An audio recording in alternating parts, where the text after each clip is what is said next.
Tam Tam, 100% B-Music. 100% B-Music. Écoutez, c'est votre radio sur besoin. Téléchargez l'application sur iPhone, Google Play et sur Alexa. Radio Tam Tam, la parole est une force. Musique, info et actualité. www.radiotamtam.org. Revue des médias africains du 21 avril 2023. Bonjour à toutes et à tous. Bienvenue dans la nouvelle revue de presse des médias africains. Radio Tam Tam, vous êtes en direct live sur toutes les plateformes de diffusion des réseaux sociaux et ravis de vous retrouver. Nous vous présentons la revue des médias africains du 21 avril 2023. Commençons par un peu d'histoire. Voici une vue d'ensemble pour comprendre l'avenir de l'Afrique. Aujourd'hui, tradition, modernité, diversité. Le continent africain et les pays africains sont riches de leur histoire et de leurs traditions forgées au fil des siècles. C'est tout naturellement que Radio Tam Tam met en valeur la diversité de ces traditions qui se retrouvent dans toutes les formes d'art et de culture, que ce soit la musique, la cuisine, la mode. L'Afrique n'a pas oublié de rentrer dans l'histoire. Au contraire, elle parvient à concilier tradition et modernité. Une modernité que l'on peut vivre au quotidien. Tant les initiatives se multiplient, la jeunesse joue de plus en plus un rôle d'avant-garde sur les plans économiques, sociaux, artistiques, voire politiques. L'Afrique, ou plutôt les Afriques, c'est le creux de Radio Tam Tam. De présenter le continent africain dans toute sa richesse, une diversité incroyable de peuples, d'ethnies, de langues, de coutumes, d'histoires, qu'une seule vie ne suffit pas à couvrir. Ensemble, en 2023, construisons la radio de demain. Nous sommes fiers que nous sommes ensemble de vous présenter un web radio francophone financé par les lecteurs et auditeurs avec des auditeurs dans 180 pays. Avec ce soutien vital, nos émissions restent farouchement indépendantes et ne sont jamais manipulées par les liens commerciaux ou politiques. Et il est disponible gratuitement, car nous comprenons que tout le monde n'est pas en mesure de payer pour les nouvelles. Mais si vous l'êtes, nous avons besoin de vous. Investissez dans un journalisme de qualité afin que des millions de personnes puissent en bénéficier. Radio Tam Tam est un média en accès libre pour tous, financé par les dons de ses auditeurs et ses lecteurs. Vous souhaitez en savoir plus? Flashez le QR-code que vous voyez ici. Ce QR-code est donné une seule fois à partir de 2 € ou mieux encore, alimentez-nous chaque mois avec un peu plus. Ensemble, construisons la radio de demain, images et son. Ensemble, réunissons les fonds pour construire la radio de demain. Ensemble, rassemblons-nous les fonds pour construire la radio de demain. Voici ce que nous suivons aujourd'hui. Soyez parmi les tout premiers à écouter chez vous Revue des médias africains. Bien, tout d'abord, comment allez-vous? Bien, j'espère. Je suis ravie de vous présenter cette revue des médias de Radio Tam Tam à nouveau pour notre série sur la revue des médias africains numéro 128 du 21 avril 2023. Nous allons maintenant parler du résumé les meilleures histoires d'aujourd'hui, car l'actualité est dominée par le Soudan. Radio Tam Tam, La parole est une force. Oui, Radio Tam Tam, la parole est une force. Le premier debout, Afrique orientale, RFI, Soudan, RFI écrit, Soudan. Les combats se poursuivent malgré l'annonce d'un cessez-le-feu et la fin du Ramadan. Militaires du général Abdel Fattah al-Burhan et paramilitaires du général M.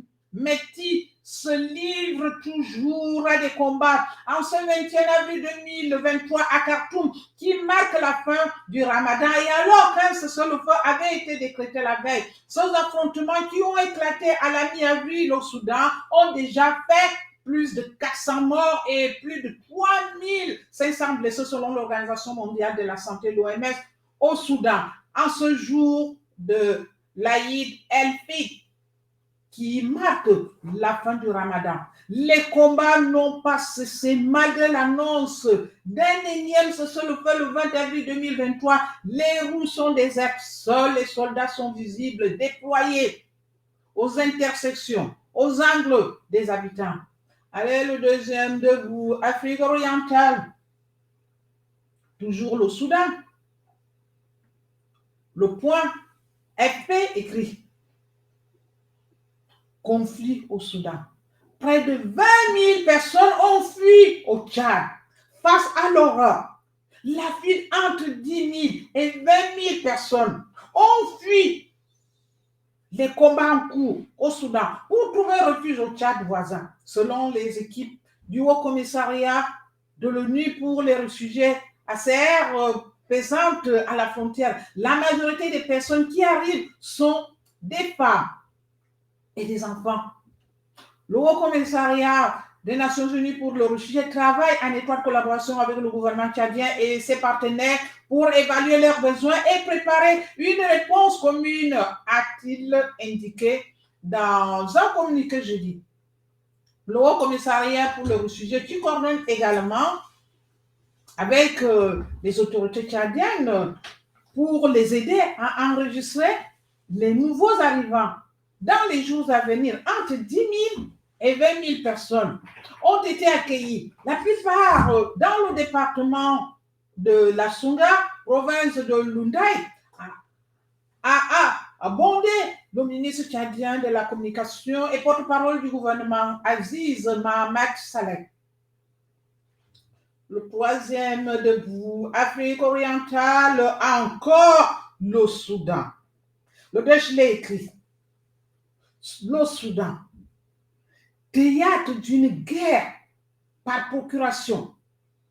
Alors que les combats se poursuivent au Soudan, focus sur les intérêts de certains États dans le pays dont le conflit implique de multiples acteurs.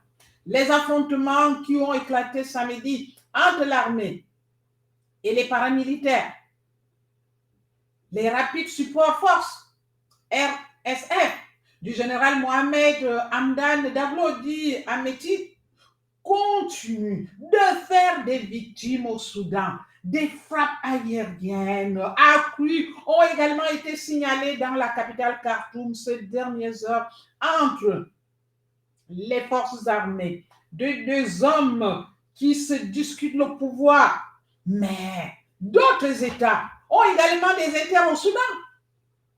Le gouvernement égyptien, par exemple, soutient le gouvernement dirigé par le général Abdel Fattah al-Burhan.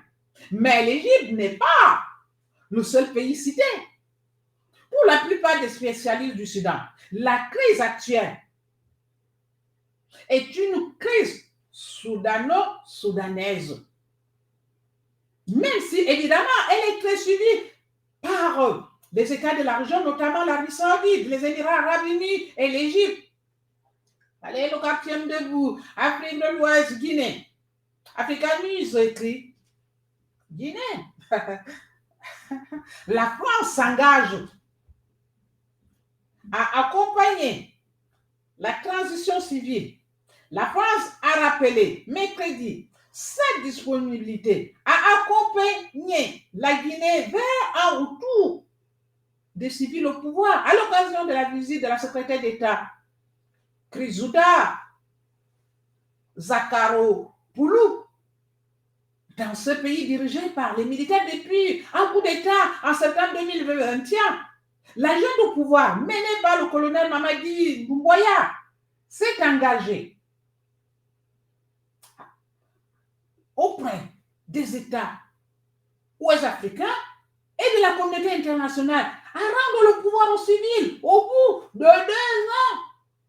À compter du 1er janvier 2023, le déplacement de Mme Zaka Rompoulou, arrivé à Conakry mardi soir, rappelle la disponibilité de la France à accompagner cette transition jusqu'à son terme, ainsi que le processus électoral en coordination avec les autres partenaires internationaux de la Guinée, a indiqué un communiqué transmis mercredi par l'ambassade de France à l'Afrique. Le 5e debout, Afrique centrale, République démocratique du Congo, Sahel Intelligence écrit. L'ONU, au moins 150 morts en 2 semaines en République démocratique du Congo. Plus de 150 civils ont été tués depuis le début d'avril dans les massacres en Ituri, province du nord-est de la République démocratique du Congo. A déploré mardi le Bureau de coordination humanitaire de l'ONU, OCHA. Dans son dernier rapport trimestriel, fin mars, le secrétaire général des Nations Unies, Antonio Guterres, chiffrait à 485 le nombre de civils tués depuis le début décembre dans cette province riche en or et en poids aux violences de plusieurs groupes armés. Parmi eux figure la milice Codeco, Coopérative pour le développement du Congo, qui dit défendre la tribu Lendu, et la milice rivale Zaïre, qui dit protéger les Émas. La province est aussi la cible d'attaque des ADF, forces démocratiques alliées, affiliées au groupe djihadiste État islamique. Durant 2 premières semaines d'avril, l'OCHA RDC note une persistance des attaques contre les civils dans les 3 territoires distincts, Ndungu, Prumu, Mambasa, et selon les sources humanitaires et les autorités locales, des attaques armées ont fait environ 150 morts. Le 6e debout, Afrique centrale, toujours la République démocratique du Congo, RFI écrit. République démocratique du Congo, la controversée loi Nchani sur la congolité divise le pays. République démocratique du Congo, la MINESCO, aux évêques catholiques en passant par les formations politiques, associations de la société civile. Les risques d'opposition multiplient contre un projet de loi controversé sur la congolité. Cette proposition de loi, surnommée loi Ntiani, du nom de son initiateur, un ancien candidat à la présidentielle de 2018, vise à préserver les plus hautes fonctions de l'État, dont la présidence au seul Congolais né de père et de mère congolais. Un projet de loi déjà écarté en 2021, mais qui a été inscrit au programme de la section parlementaire de printemps en République démocratique du Congo cette année et qui divise fortement à la veille de l'élection présidentielle prévue le 20 octobre 2023. Allez, le 7e debout, Afrique du Nord, Tunisie, Africa News écrit. Tunisie, Gamouchi, maintenu en détention. Saïd se justifie. Rachel Gamouchi, le chef du parti politique tunisien Ennahda, arrêté lundi, restera en prison jusqu'à la tenue de son procès. L'information a été confirmée jeudi par sa formation politique qui a dénoncé un emprisonnement injuste de l'opposant poursuivi pour complot.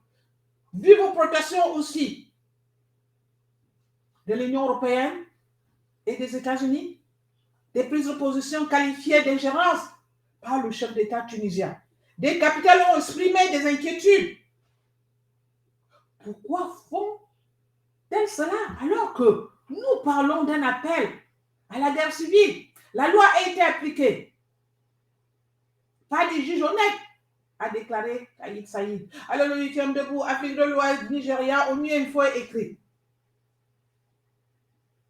Plus de 4 millions de personnes menacées par la faim au nord-est du Nigeria.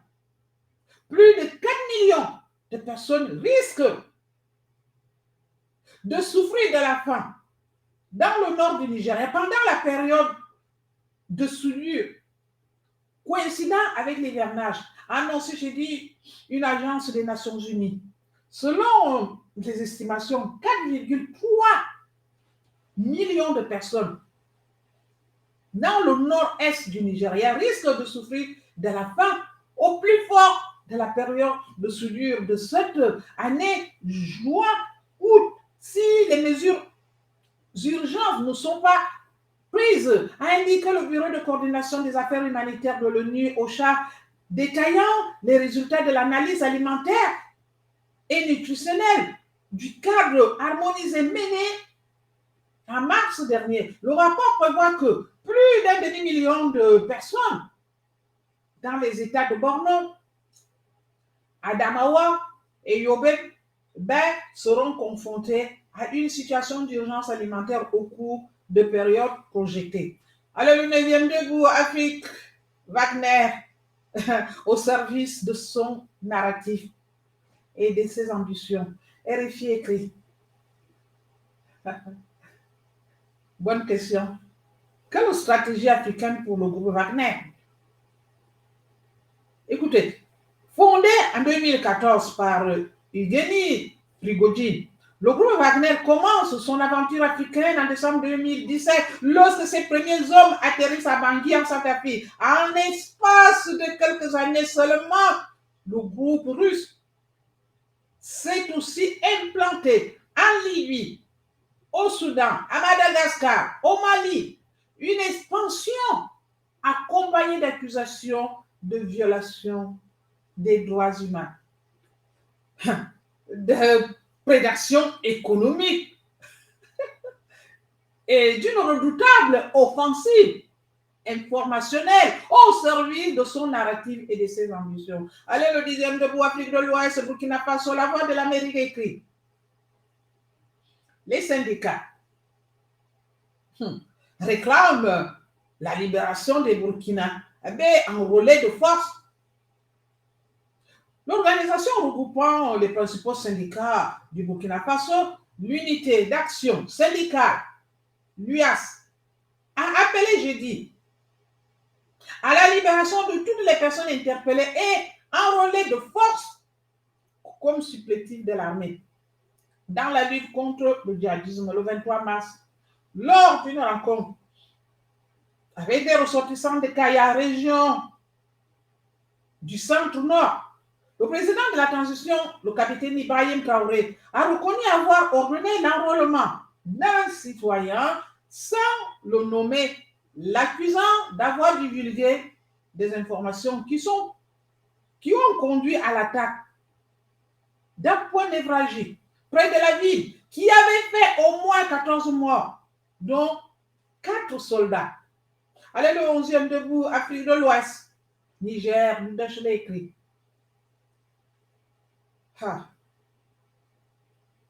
Déchets radioactifs saucent les populations d'Arlit au Niger.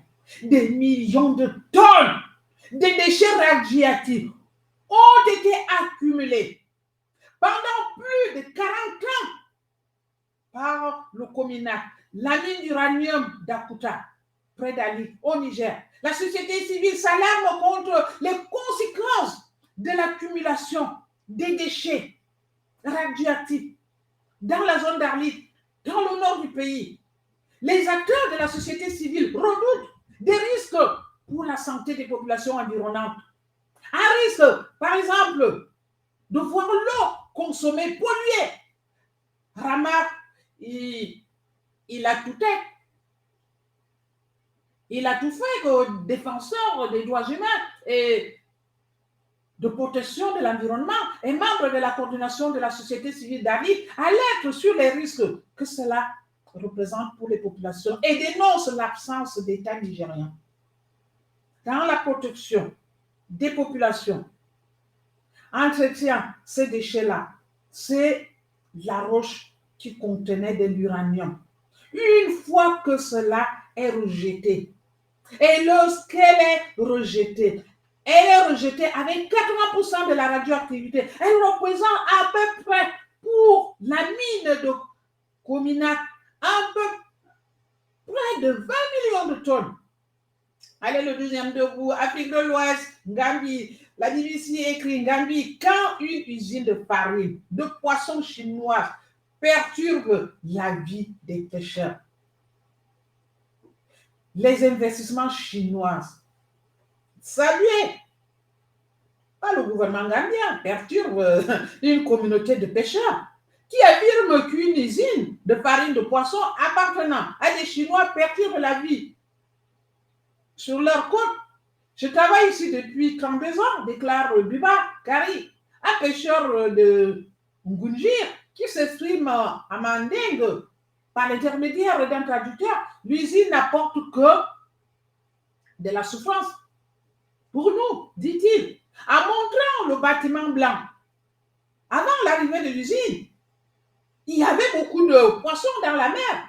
Si vous voulez du poisson, maintenant, vous devez traverser la frontière pour aller au Sénégal ou en Guinée-Bissau. Khalifa Camara qui vient sur ce rivage pour acheter du poisson et le vendre dans le pays est d'accord, affirmant que l'usine avait augmenté le coût du poisson pour les locaux. Cette usine ne nous soutient pas. Ce zone parle d'une installation gérée par le Golden Lake dans le village côtier de Ngunjir, situé à environ 45 km au sud de la capitale Banjul. Allez, le deuxième debout, Afrique, océan Indien. Dom. Les Dom, Mayotte, Africanus, a fait écrit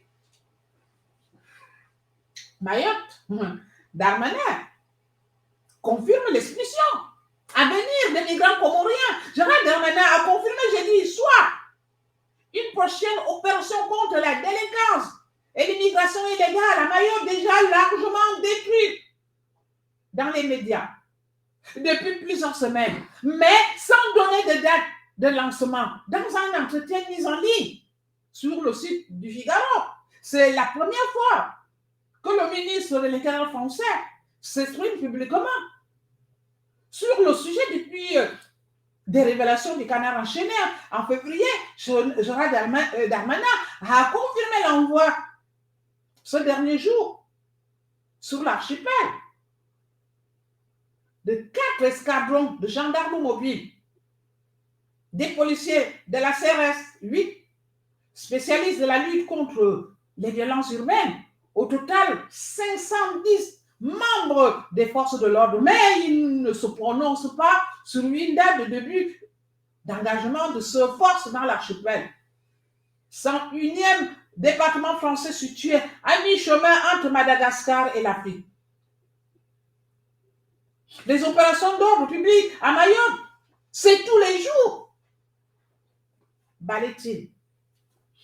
Bon, je termine par le 14e debout. Afrique, océan Indien. Madagascar, le monde écrit. Crise de la vanille.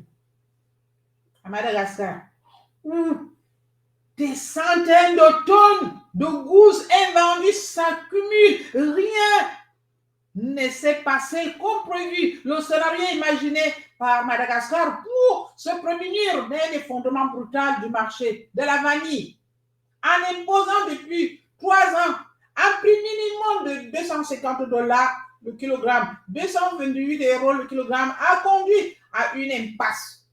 Alors que des centaines de tonnes de gousses invendues s'accumulent dans les champs des planteurs et les entrepôts, des exportations de la savane dans le nord-est de l'île. Andriy Rajolina a admis son échec jeudi 13 avril en ouvrant la voie à une libération des exportations. La décision réclamée par les acteurs de la filière est censée faire retomber la fièvre qui monte dans la région depuis plusieurs mois. Chers amis, radiotamtam.com, démarquez-vous grâce à votre publicité personnalisée. Avec radiotamtam.com, améliorez la qualité de votre visibilité.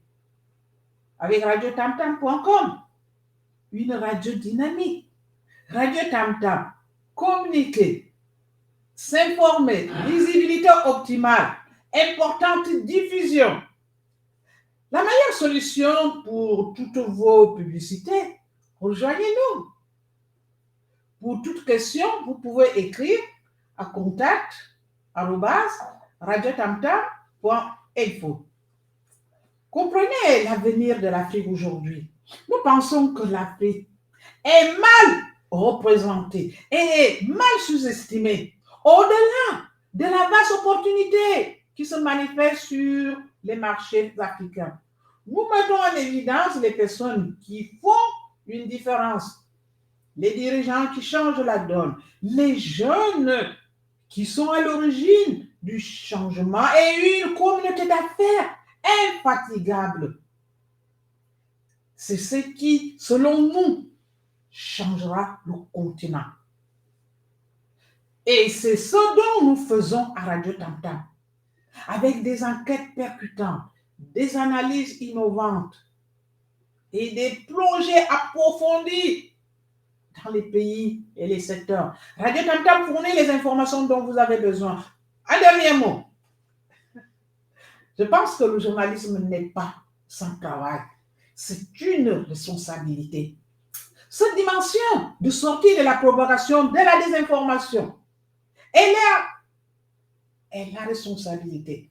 Cela concerne particulièrement celui qui est responsable par devoir d'informer, c'est-à-dire le journaliste, gardien des nouvelles. Celui-ci, dans le monde contemporain, n'exerce pas seulement un métier, mais une dimension véritable mission. Le journaliste a la tâche, dans la frénésie des nouvelles et dans le tourbillon des scoops, de rappeler qu'au centre des informations, ce n'est pas la rapidité dans la transmission et l'impact sur l'audience, mais ce sont les personnes. Informer, c'est former, c'est avoir affaire avec la vie des personnes.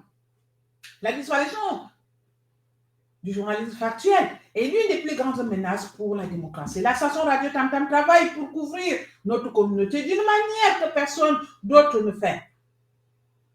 Notre rôle de recherche de la vérité et de responsabilisation des personnes au pouvoir est plus importante qu'il ne l'a jamais été. Nous ne pouvons le faire qu'avec le soutien de nos lecteurs et auditeurs. Votre soutien compte. Faites un don aux journalistes publics aujourd'hui. Abonnez-vous à la revue de presse aperçue sur l'actualité africaine des pays du continent africain. Abonnez-vous au service payant. C'est-à-dire que notre podcast, cette émission sera sur toutes les plateformes d'écoute. Abonnez-vous à notre chaîne YouTube Radio Tam Tam. Venez nombreux à s'abonner. Abonnez-vous à notre chaîne Telegram Radio Tam Tam Média. Téléchargez l'application de Radio Tam Tam pour vos appareils iOS ou Android. Rejoignez-nous. Commentez, partagez avec vos proches et vos amis. Envoyez-nous des nouvelles, des commentaires.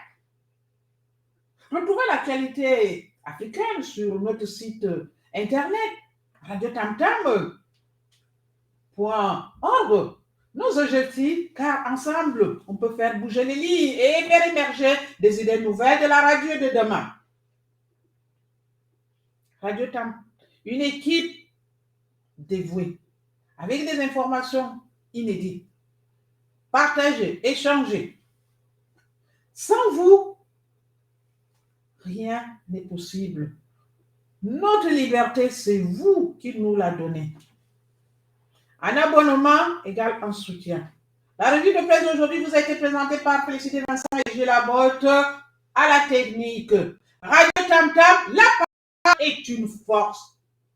Nous croyons au pouvoir que c'est par les petits gestes que viennent les grands changements. Diffusez Radio Tam, votre station Radio Tam Tam pour écouter plus d'histoires. Coopération avec nous, notre équipe dévouée pour les informations inédites. Informez-vous si vous souhaitez coopérer avec radiotamtam.org. Envoyez-nous votre lettre de motivation et votre CV. Nous vous contacterons. Tout ce que l'esprit conçoit, il peut l'obtenir. Napoléon Hill. Et nous vous disons à lundi pour une autre émission de la revue de presse. Radio Tam Tam, la parole est une force.